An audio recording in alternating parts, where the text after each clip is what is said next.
भक्त जनों, आज बृहस्पतिवार है। आप बृहस्पति भगवान की आज आप लोग कथा सुने। बृहस्पतिवार का जो लोग बृहस्पति देव के श्रद्धा भक्ति से कथा सुनते हैं उस पर बृहस्पति देव प्रसन्न हो जाते हैं। बृहस्पति देव की जय हो, बृहस्पति देव की जय हो। प्राचीन समय की बात है। एक नगर में एक बड़ा व्यापारी रहता है। वो जहाजों में माल लाद कर दूसरे शहरों में भेजा करता है। वो जिस प्रकार अधिक धन कमाता है उसी प्रकार जी खोलकर दान भी करता है, परंतु उसकी पत्नी अत्यंत कंजूस है। वो किसी को एक डमरी भी नहीं देने देती है। एक बार सेठ जब दूसरे देश में व्यापार करने गया तो पीछे से बृहस्पति देव ने साधु भेष में उसकी पत्नी से भिक्षा मांगने आई। व्यापारी की पत्नी बृहस्पति देव से बोली, हे साधु महाराज, मैं इस दान और पुण्य से तंग आ गई हूँ। आप कोई उपाय बताइए जिससे मेरा सारा धन नष्ट हो जाए और मैं आराम से रह सकूं। मैं यह धन लुटाता हुआ नहीं देख सकती। बृहस्पति देव ने कहा, हे देवी, तुम बड़ी विचित्रा हो। संतान और धन से कोई दुखी होता है। अगर अधिक धन है तो इसे शुभ कामों में लगाया करो। कुंवारी कन्याओं का विवाह करवाओ, विद्यालय और बाग बगीचा का निर्माण करवाओ। ऐसे पुण्य कार्य करने से तुम्हारा लोक परलोक सार्थक हो सकता है। परंतु साधु की इन बातों से व्यापारी की पत्नी को खुशी नहीं हुई। उसने कहा, मुझे ऐसा धन की आवश्यकता नहीं है जिसे मैं दान दूं। तब बृहस्पति देव बोले, यदि तुम्हारी ऐसी इच्छा है तो तुम एक उपाय करना। 7 बृहस्पतिवार घर को गोबर से लिपना, अपने केश को पीली मिट्टी से धोना, केशों को धोते समय स्नान करना, व्यापारी से हजामत बनाने को कहना, भोजन में मांस मदिरा खाना, कपड़े अपने घर धोना। ऐसे करने से तुम्हारा सारा धन नष्ट हो जाएगा। इतना कहकर बृहस्पति देव अंतर्ध्यान हो गए। व्यापारी की पत्नी ने बृहस्पति देव के कहे अनुसार 7 बृहस्पतिवार वैसे ही करने का निश्चय किया। केवल 3 बृहस्पतिवार बीते थे कि उसी समस्त धन संपत्ति नष्ट हो गई और वो परलोक सिधार गई। जब व्यापारी वापस आया तो उसने देखा कि उसका सब कुछ नष्ट हो चुका है। उस व्यापारी ने अपनी पुत्री को संताना दी और दूसरे नगर में जाकर बस गया। वहाँ वो जंगल से लकड़ी काट कर लाता और शहर में बेचता। इस तरह वो अपना जीवन बिताने लगे। एक दिन उसकी पुत्री ने दही खाने की इच्छा प्रकट की, लेकिन व्यापारी के पास दही खरीदने के पैसा नहीं थे। वो अपनी पुत्री को आश्वासन देकर जंगल में लकड़ी काटने चला गया। वहाँ एक वृक्ष के नीचे बैठे अपनी पूर्व दशा पर विचार कर रोने लगा। उस समय बृहस्पतिवार था। तभी वहाँ बृहस्पति देव साधु के रूप में सेठ के पास आए और बोले, हे मनुष्य, तू इस जंगल में किस चिंता में बैठा है? तब व्यापारी बोला, हे महाराज, आप सब कुछ जानते हैं। इतना कहकर व्यापारी अपनी कहानी सुनाकर रो पड़ा। बृहस्पति देव बोले, देखो बेटा, तुम्हारी पत्नी ने बृहस्पति देव का अपमान किया है, इसी कारण तुम्हारा यह हाल हुआ है। लेकिन अब तुम किसी प्रकार की चिंता मत करो। तुम गुरुवार के दिन बृहस्पति देव का पाठ करो। 2 पैसे के चने और गुड़ को लेकर जल के लोटे में शक्कर डालकर वो अमृत और प्रसाद अपने परिवार के सदस्यों और कथा सुनने वालों में बांट दो। सवाए भी प्रसाद और चरण मृत लो, भगवान तुम्हारा अवश्य कल्याण करेंगे। साधु की बात सुनकर व्यापारी बोला, महाराज, मुझे तो इतना भी नहीं बचता है कि मैं अपनी पुत्री को दही लाकर दे सकूं। इस पर साधु जी बोले, तुम लकड़ियां शहर में बेचने जाना, तुम्हें लकड़ियों के दाम पहले से चौगुने मिलेंगे, जिससे तुम्हारे सारे कार्य सिद्ध हो जाएगा। उसने लकड़ियां काटी और शहर में बेचने के लिए चल पड़ा। उसकी लकड़ियां अच्छे दाम में बिक गई, जिसे उसने अपनी पुत्री के लिए दही लिया और गुरुवार की कथा हेतु चना गुड़ लेकर कथा की और प्रसाद बांट कर सवाए भी खाया। उसी दिन से उसकी सभी कठिनाइयां दूर होने लगी। परंतु अगले बृहस्पतिवार को वो कथा करना भूल गया। अगले दिन वहाँ के राजा ने एक बड़े यज्ञ का आयोजन कर पूरे नगर के लोगों के लिए भोजन का आयोजन किया है। राजा की आज्ञा अनुसार पूरा नगर राजा के महल में भोजन करने गया, लेकिन व्यापारी वो उसकी पुत्री तनिक विलंब से पहुँचे। अंत उन्हों दोनों को राजा ने महल में ले जाकर भोजन करवाया। जब वो दोनों लौट कर आए तभी रानी ने देखा कि उसकी खूंटी पर टंगा हार गायब है। रानी को व्यापारी और उसकी पुत्री पर संदेह हुआ कि उसका हार उन दोनों ने ही चुराया है। राजा की आज्ञा से उन दोनों को कारावास की कोठरी में कैद कर दिया गया। कैद में पड़कर दोनों अत्यंत दुखी हुए। वहाँ उन्होंने बृहस्पति देवता का स्मरण किया। बृहस्पति देव ने प्रकट होकर व्यापारी को उसकी भूल का अभ्यास करवाया और उन्हें सलाह दी कि गुरुवार के दिन कैद खाने के दरवाजे पर तुम्हें 2 पैसा मिलेंगे। उनसे तुम चने और मुनका मंगवाकर विधि पूर्वक बृहस्पति देवता का पूजन करना, तुम्हारे सब दुख दूर हो जाएंगे। बृहस्पतिवार को कैद खाने के दरवाजे पर उन्हें 2 पैसे मिले। बाहर सड़क पर एक स्त्री जा रही थी। व्यापारी ने उसे बुलाकर गुड़ और चने लाने को कहा। इस पर वो स्त्री बोली, मैं अपनी बहू के लिए गहने लेने जा रही हूँ, मेरे पास समय नहीं है। इतना कहकर वो चली गई। थोड़ी देर बाद वहाँ से एक और स्त्री निकली। व्यापारी ने उसे बुलाकर कहा कि हे बहन, मुझे बृहस्पतिवार की कथा करानी है, तुम मुझे 2 पैसे का गुड़ चना ला दो। बृहस्पति देव का नाम सुनकर वो स्त्री बोली, भाई, मैं तुम्हें अभी गुड़ चना लाकर देती हूँ। मेरा एकलौता पुत्र मर गया है।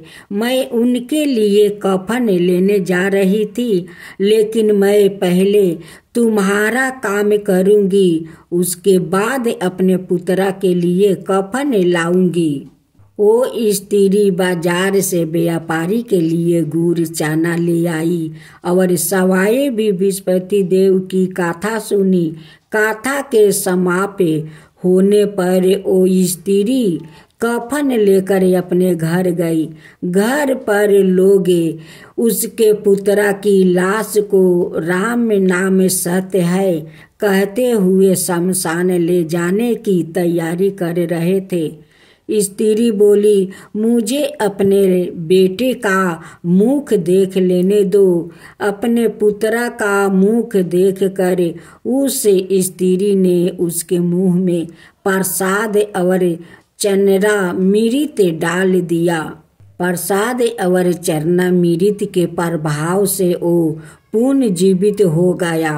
पहली स्त्री जिसने बृहस्पति देव का निरादर किया था, वो जब अपने पुत्रा के विवाह हेतु पुत्रा वधू के लिए गहने लेकर लौटी और जैसे ही उसका पुत्रा घोड़ी पर बैठकर निकला, वैसे ही घोड़ी ने ऐसी उछाल मारी कि वो घोड़ी से गिरकर मर गया।